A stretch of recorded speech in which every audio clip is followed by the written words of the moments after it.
जयंत पाटलांनी राजीनाम्याची इच्छा व्यक्त केली होती, आज त्यांनी राजीनामा दिला आहे. मला वाटतं जयंत पाटील साहेब गेले, मला वाटतं वर्षभर त्यांचं सुरू आहे. मधून या बातम्या येतच असतात. अलीकडे त्यांच्या वर्धापन दिन सुरू झाला तेव्हा पण त्यांचं ते राजीनाम्याचं ते उद्घृत करत होते. आता तो त्यांच्या पक्षाचा अंतर्गत मामला आहे, त्यामुळे त्याच्यावर भाष्य करण्याची गरज असं मला वाटत नाही. माननीय शरद पवार साहेब त्यांचे अध्यक्ष आहेत, ते ठरवतील काय पुढं करायचं ते. दुसरा एक महत्त्वाचा प्रश्न आहे, सातत्यानं आता संजय शिरसाट यांचा मुद्दा सातत्यानं समोर येतोय.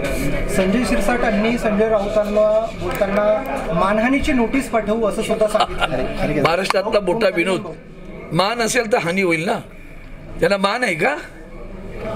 मान आहे का त्यांना? त्यांची मानाची हानी व्हायला? हास्यास्पद आहे सगळं. लाज वाटली पाहिजे ते जे पाठवलंय बघितल्यानंतर लोकांनी. वक्तव्य, त्यांचं बोलणं, वागणं, अलीकडे त्यांच्या मुलांनी गेलेले प्रताप, सदनात चर्चा झाल्या सगळ्या. तरी मानहानी, जनतेची मानहानी होते बरं का. तुम्हाला निवडून दिलेल्या जनतेची मानहानी आहे, पण मुळात तुम्हाला मान नाही तर हानीचा काय विषय येतो सोडून द्या. आणि रोहित पवारावर ईडीने रोहित पवाराबाबत ईडीने चार्जशीट दाखल केली. कोणी? ईडीने चार्जशीट दाखल केली त्यांच्यावर. त्यांची पद्धत आहे नाही, जो त्यांना लवून जात नाही, वाकत नाही त्यांच्यासमोर, स्वाभिमानाने उभा राहतो, त्यांना ईडीच्या नोटिसा द्यायच्या. हे आजच करत झालेत ना आतापर्यंत. माझं तर या सगळ्या माध्यमात माननीय पंतप्रधानांना प्रश्न आहे की ज्या माननीय पंतप्रधानांनी ऊ खातो नव्हती आणि खावा देतो नव्हती असं म्हणत आले ते सातत्यानं. भ्रष्टाचाराचे आरोप त्यांनी दस्तूर खुद्द स्वतः केले. त्यांनी ज्यांच्यावर आरोप केले त्यांना तुम्ही पक्षात घेतलं, सन्मान दिलेला, सोबत सरकारमध्ये घेतलं, मंत्री करताय. तर तुमची ही जी अशा ज्या कारवाई आहेत ना त्या सगळ्या संशयास्पद असतात, लक्षात घ्या. 12 किल्ल्यांची युनेस्कोच्या यादीमध्ये नोंद झालेली आहे. 12 किल्ल्यांची युनेस्कोच्या यादीमध्ये, शिवरायांच्या गड किल्ल्यांची युनेस्कोने दखल घेतली आणि त्याला आता देर आहे दुरुस्त आहे असं हिंदीमध्ये म्हण आहे बरं का. हिंदी बोललो. उशिरा सुचलेलं शहाणपण.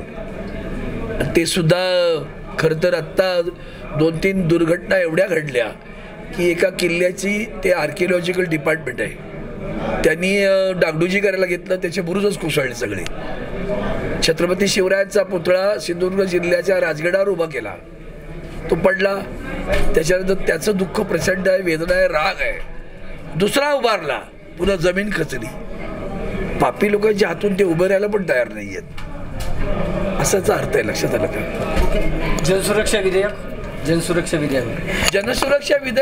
मला वाटतं आदरणीय उद्धवजींचं खूप उत्तम स्टेटमेंट आलं आहे. जनसुरक्षा नाही आहे, जनतेची सुरक्षा हिरावून घेणारं विधेयक आहे ते. आणि त्याच्यावर त्यांचं भाष्य उत्तम आहे. खरं तर इतका वाईट कायदा त्यांनी आणला, पण त्या कायद्याला एक काहीतरी त्यांनी वेगळी समिती बसवली होती. त्या समितीनं आमचे भास्कर जाधव वगैरे त्यामध्ये होते, त्यांनी काही सूचना केल्या, त्या त्यांना समाविष्ट कराव्या लागल्या त्या सूचना.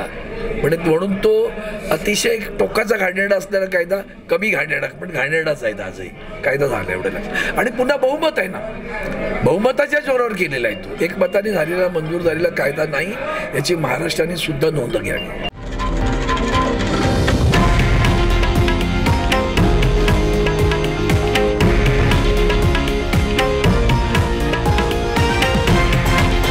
हे आहे देशातील नंबर 1 न्यूज नेटवर्क आणि आपण पाहत आहात TV9 मराठी, एकमेव.